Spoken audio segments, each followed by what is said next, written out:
Hi everyone, welcome back to the Stay Hungry podcast. Today I've got a special guest, Darryl Callum, and we're talking about funding and all that fun stuff for small business.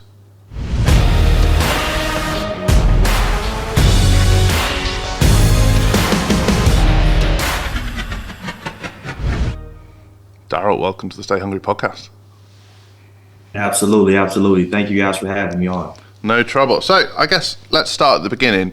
Can you give us a little bit of insight into how you discovered the importance of financial literacy and how it led you to start the Infinite Freedom program? Absolutely. So I actually got into the credit repair space, just repairing personal credit around 5 years ago. Mainly because I had a poor credit score myself. I wasn't taught financial literacy in school. Family never taught me. I had a low 500 score and I couldn't even get approved for a car.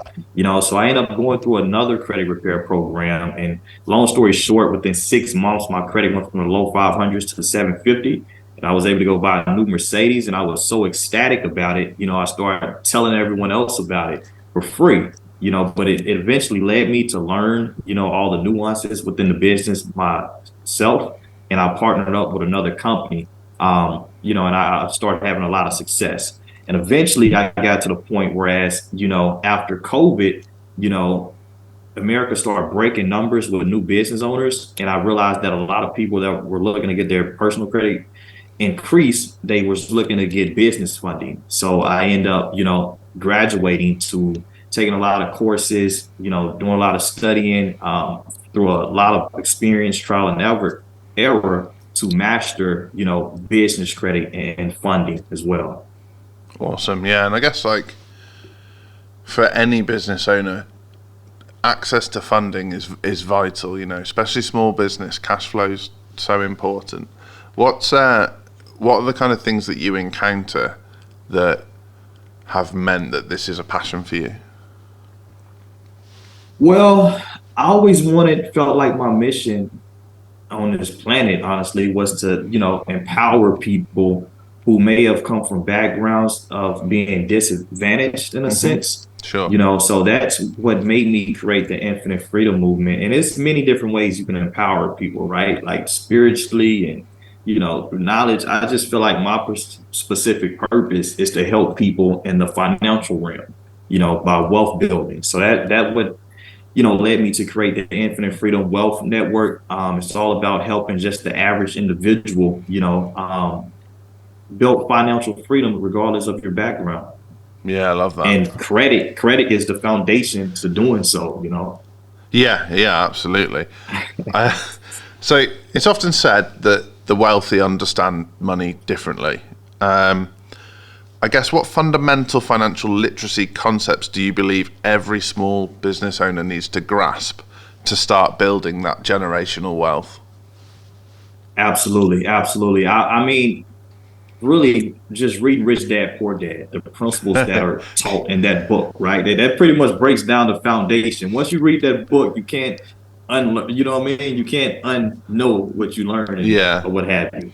So just understanding that, hey, there's multiple different ways that you can actually generate income. That's the foundation of it. It's perfectly fine to work a job, but at some point you're going to need to figure out a way to get your money to work for you in a sense. So what credit does is just it gives you leverage to scale higher, faster. In America, real estate built more millionaires than any other industry, but people wasn't paying for that real estate with cash.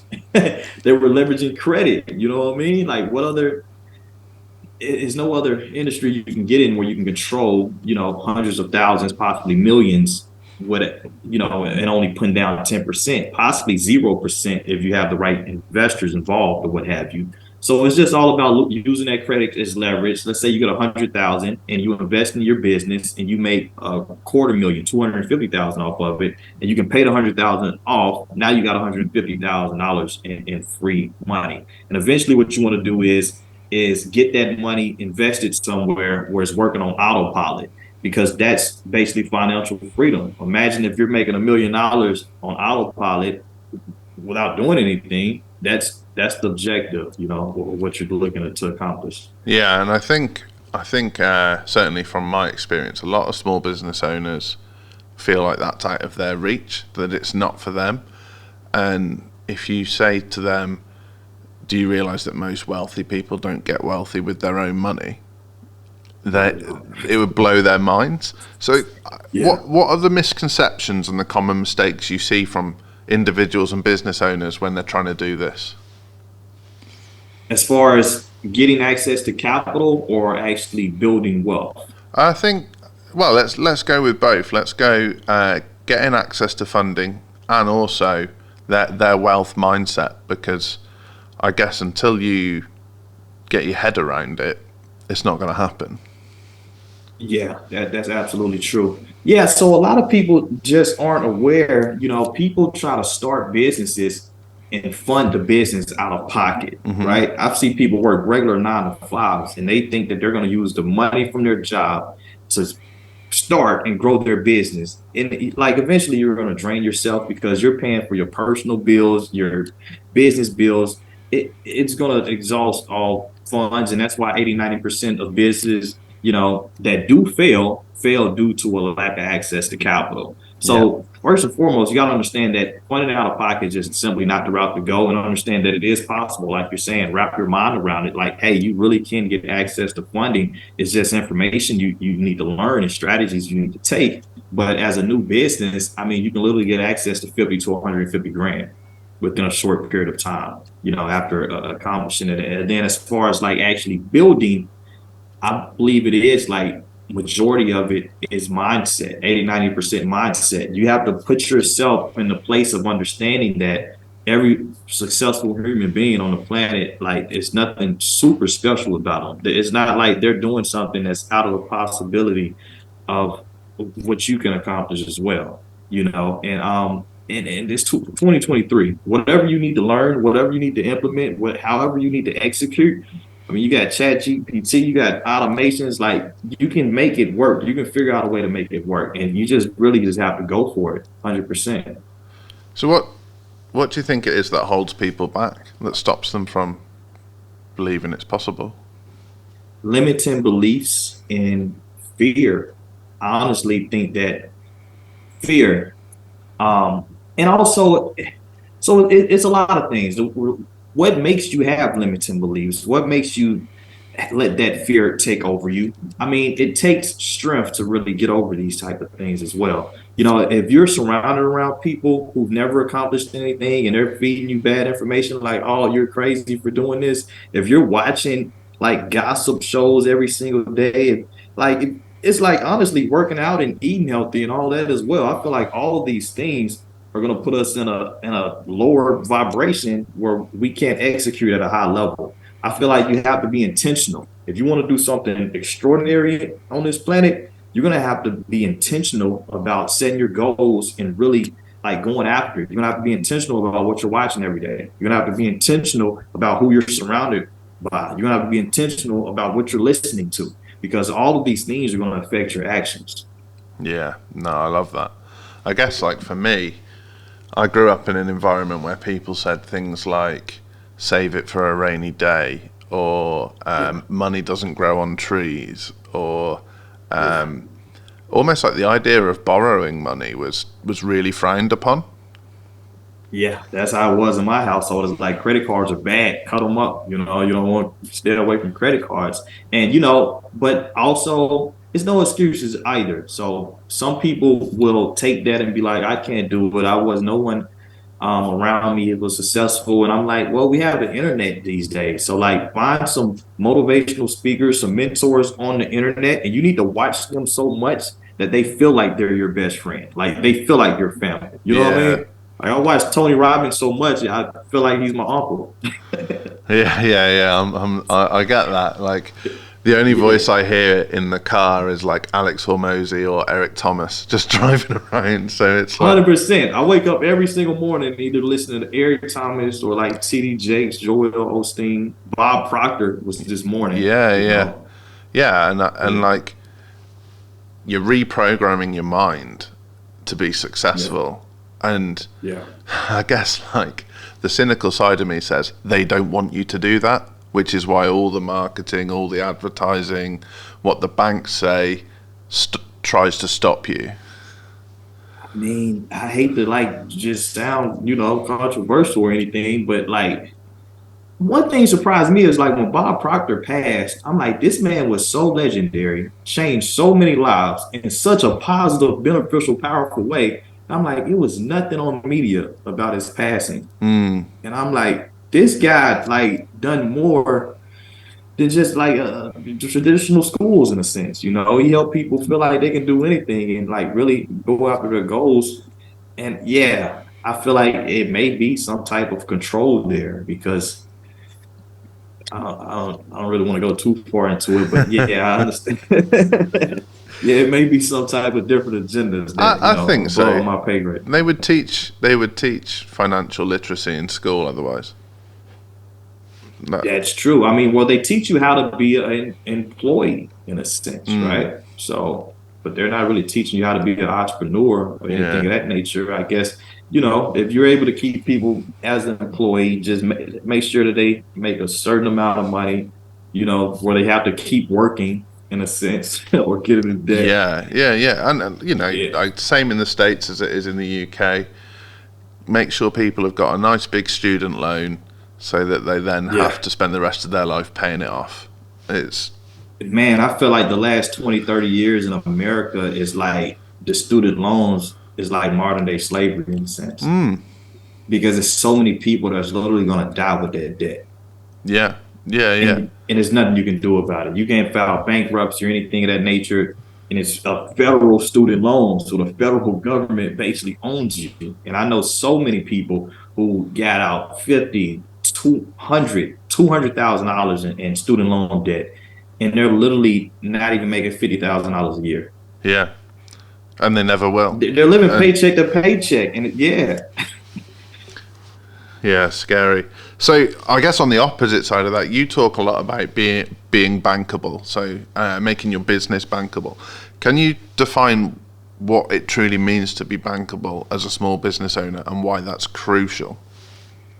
absolutely. So first, you have the foundational pieces as far as becoming lender compliant. Okay, 90% of business owners get denied for funding because they're not lender compliant. Other than being lender compliant, is mainly three factors that's going to make you bankable: personal credit, business credit, and business revenue. Okay, so as far as becoming compliant, what does that mean? That's just making sure that your business looks credible with the banks, right? You want to have like a address. You can use a virtual address. Okay, you don't want to use in a home location. A business email. You don't want to use a Gmail or Yahoo account. You want to actual a business phone number. You don't want to be putting your personal cell phone down to a bank. You don't look credible. An actual website, have your EIN, LLC set up, making sure everything is congruent across the board. You want to establish the appropriate banking relationships as well. You want to be mindful of your bank rating as well. But those are just basically the foundational pieces of becoming bankable. Um, once you get everything structured properly, just foundational wise, now you're ready to start establishing your business credit reports. Okay. So in America, banks, so you have a personal credit score and you have business credit scores. Okay. So it's different credit reports for your personal credit than for your business credit reports. So business credit reports are going to come down to Dun and Bradstreet. You have Experian Business, Equifax Business. You also have Credit Safe as well. Yeah, So those are the reports that lenders are going to pull when they're analyzing how much funding they're going to get you approved for. Now, when it comes down to building the business credit, understand business credit works in tiers. You have from tier 1 all the way over to tier 4. So a lot of people want to start getting funding completely in their business name, separate than their personal social. That's once you get to tier 4. Okay. Now, tier 1 is basically the starter net 30 accounts. Okay, you typically want to start off with about 3 or 4 of those. Those are going to generate you an actual business credit score. But then you want to do some advanced business credit building, which you can typically do it within 3 to 4 months time frame to strategically move yourself up to tier 4 within a short period of time. And that's going to maximize your funding potential because you got everything in compliance, you got the business structure properly, your personal credit is ready to go, your business credit is ready to go. You should also have established your business banking relationships as well, generate some type of cash flow. And now it just comes down to the right funding strategy.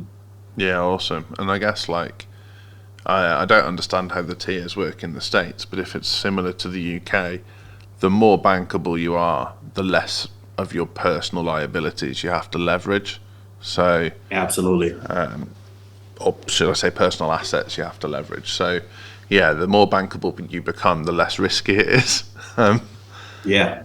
And Absolutely. people don't realise that there were companies coming out of COVID who could very quickly get funding and get themselves back on track, and it was at no risk to the owner. And then there were small businesses coming out of COVID asking for funding, and actually, if it goes wrong, the owner's going to lose their house. Yeah, 100%. So with credit, it's kind of like I like to look at it like a parent and a child relationship or what have you, right?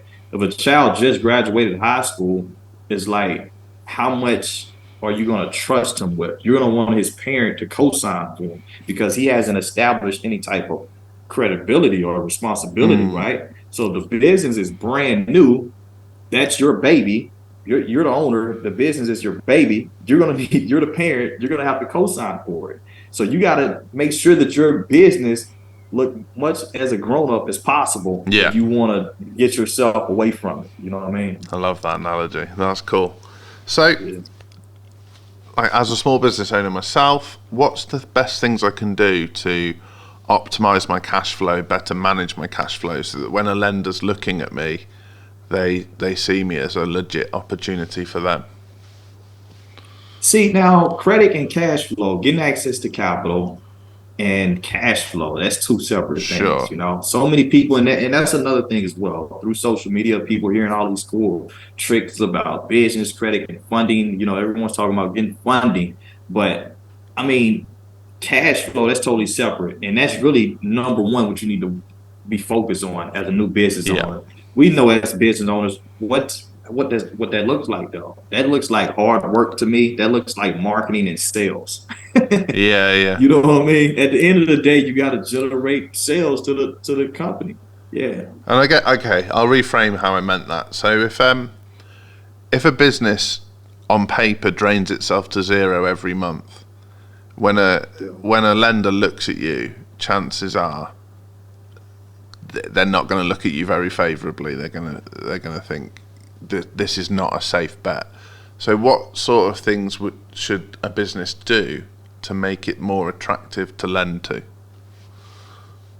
Yeah. So typically with American banks, if you have a bank rating score, you typically want a low five bank rating score to get like maximum funding or what Yeah. have you for hundreds of thousands of dollars. How you get a low five bank rating score is having at least $10,000 in your banking account for at least 90 days. Because banks typically look at the last 90 days of revenue. They care about like what the business looks like recently or what have Yeah. you. But so even in that particular situation, right, it's not necessarily about how much money is going out. As long as you have a lot of cash flow coming in Yeah. and you can present the right business plan to them, like, hey, this is how much money I have coming in. If I'm able to get access to this capital, we can maximize more profits or what have you. Typically, that'll be the banks will still look at you in good fashion. Yeah, yeah. So if you can prove that you let's say you bring in $1 million a month, but with a little bit of a cash injection, you could potentially triple that, but the costs will stay the same. That's a safe bet. Yeah. Yeah. Absolutely. I mean, you got to look at it. Look at even Fortune 500 companies or whatever. I was just watching Jeff Bezos documentary. Well, a movie, Amazon. I don't know if you've seen it. I seen that 3 days ago. But he went to his investors and like, hey, we're going to lose money the first 10 years. Yeah. And they still kept funding money into it. You know what I mean? So as long as you're generating cash flow, you can get access to more money, even though if your expenses is high, because you can figure out different ways to, if you scale higher, typically you can figure out ways to, Yeah, limit your what and have the bigger the long term reward, the more likely people are to lend. Yeah, yeah, yeah. I get it. you. Yeah. So we touched on this before about generational wealth and passive income.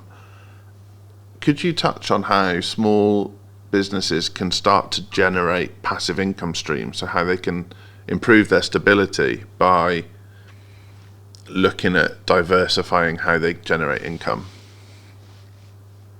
Absolutely. So I know right now, I know people talk a lot about different 7 streams of income, different Hmm. things of that nature, and they like, oh, you need to get in all these different industries. But from my experience, I don't really recommend as a new business owner when you're starting off small to go wider. I would recommend going deeper, right? Okay. So going wider means that, okay, I'm about to do Airbnb, I'm about to do trucking, I'm going to do hair, I'm going to fix credit and have a candy shop. You know what I mean? It's going to be hard taking all those businesses up to 100K or $1 million or what have you. So what I would recommend is going deep, meaning that, hey, let's say I'm a barber, right? Okay, I'm a master barber. Now I want to start a course on teaching other people how to be a barber. Now I may want to start selling hair products or what have you. Maybe I want to open up a barbering school or what have you.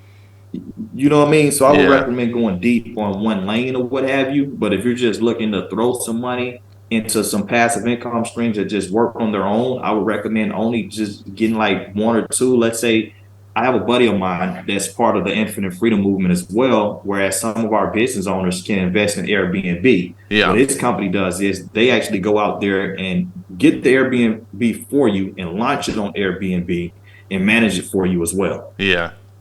Yeah. So you're like You know what I you're mean? taking a piece of it rather than having responsibility for going around and cleaning it every week.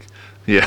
Absolutely. Yeah. Absolutely. Yeah, and I guess like on that point of going deeper and staying in your lane, when you become an expert in your field, you can start to record that knowledge, and then you can sell those recordings, and that becomes passive. Over and over. Yeah, yeah. 100%. And you know, we're 100%. like that's how so many businesses got themselves through COVID was Yeah. took themselves online, sold their knowledge, and that that's like that's a lifetime of income for 100%. maybe 12 videos.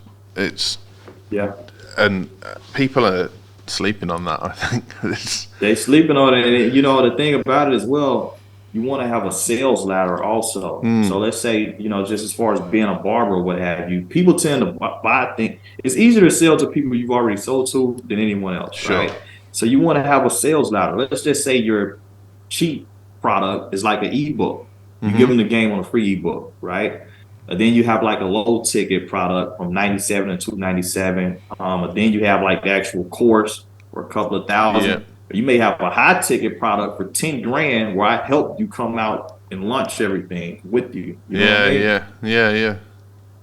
Yeah, it's the whole like how an airline does it, right? You have economy, premium economy, business, first class, and then lounges and all the upgrades that come with that. Yeah. And they've been doing it for years, and everybody else kind of hasn't. Yeah. And I mean, speaking of barbers, I was talking to my barber the other day, and he was talking about cash flow and passive income. And now he sells like an annual haircut pass. So you Mm. can just buy it for somebody for Christmas, and they've got 20 haircuts for the next year paid for. And That's dope. no one else locally does that. I was like, that is brilliant. And That's the best dope. bit is only about half of the people that own those passes use them. Yeah, they don't really use them like So, that. so- I got an unlimited car washing pass, and I forget about it all the time, man. I use like once every 2 months. yeah, and they factor that in when they create that product, which is so Yeah, smart because the cash injection when you bought that was so good for their business. yeah, So, yeah, um, 100%. obviously, there's a big rise in alternative funding. We've got like crowdfunding, peer-to-peer lending, the banks, angel investors, like all these different things. Um, how do you evaluate these options versus the more traditional methods? So the easiest route is just, let's just say you got like I say, the three main factors when it comes down to getting funding from the banks is going to be personal credit, and business revenue, or Hmm. what have you. But all three of those are interchangeable in a sense. So let's just say you have an excellent personal credit score and you want to personally guarantee it. I mean, you can get 50 to 75 grand. Yeah. You got good personal credit and business credit, you can get 50 to 150. You got all three and doing some revenue. I mean, you open up the doors for 250 to $2.5 million or what Mm. have you. So, that's just the basis of that. Typically, everything that's going on as far as on the investor side, um, I mean, you really want to have a proof of concept in a sense, right? That they don't. It's hard to really get an investor to invest in just the idea these days. A lot of people, unless you're well connected and really in that industry, and just the regular small business owner that's Mm. opening up, they don't really meet those qualifications or what have you. You need to actually start. You got to have a proven foundation or what have you, Yeah. and you need to be doing a certain amount of income a month. But then, I mean, that opens up the possibility to start pitching your ideal around. But the only downside to that is like how much of equity within your business that you want to give up. Because if they get in too early, they put in a nice chunk, they're gonna want a nice piece of your Yeah. business. I, Yeah. I was hoping you'd say that because there's so many people who are like, oh, I'm going to quit my job and I'll crowdfund, a pie shop or whatever it might be, or I'll go to Yeah. an investor and they'll invest in me because I'm really good. I'm like, you're going to give up a lot of pieces of your puzzle. Like Yeah. you're still going to be employed basically, and Yeah. it, it's 100%. not the same. So I ask every guest that comes on this podcast two questions. One's quite left field, one's much more sensible, and then we'll wrap up.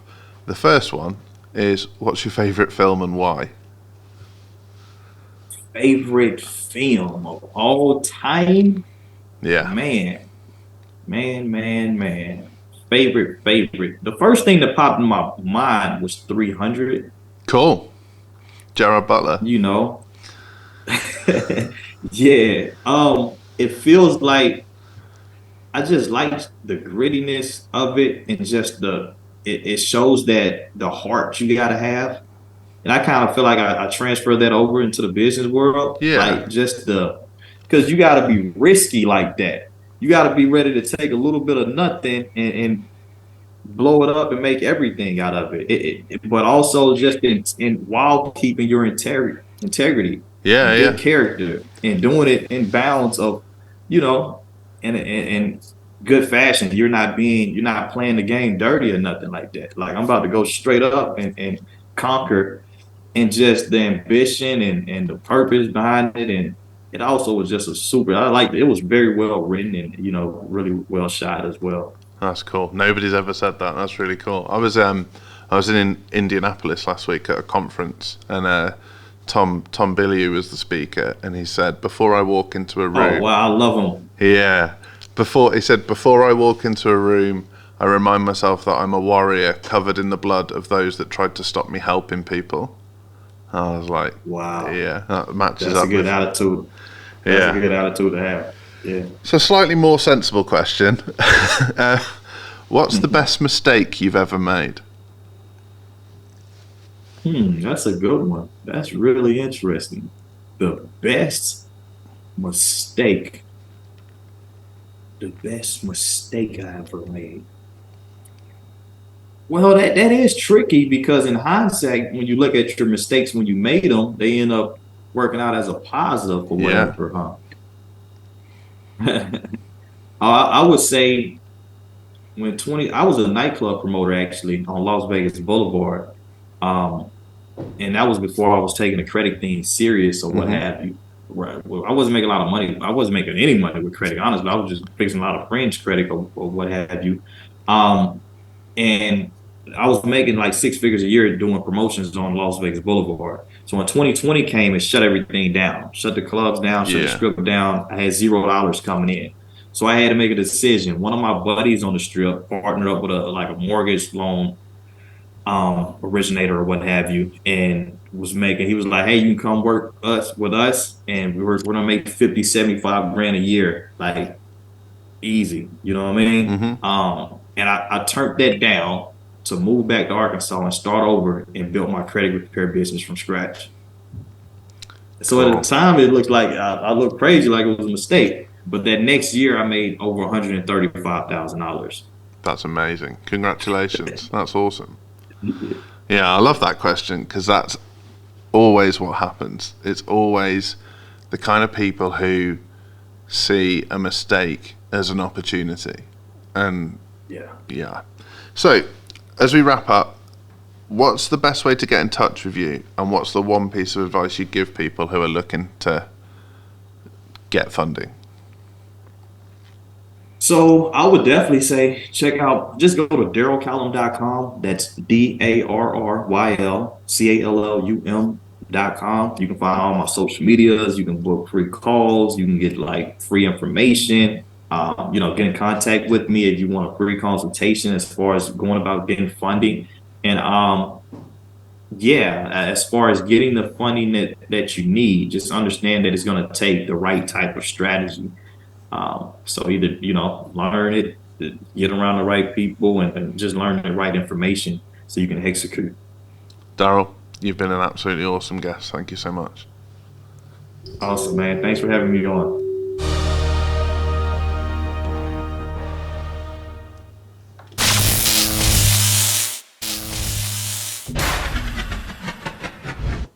You've been listening to the Stay Hungry podcast. Don't forget to subscribe, share, leave us a review. I'll love you forever. Visit andyandjoel.com if you want to know more about our coaching. We'd love to hear from you. Take care, everyone.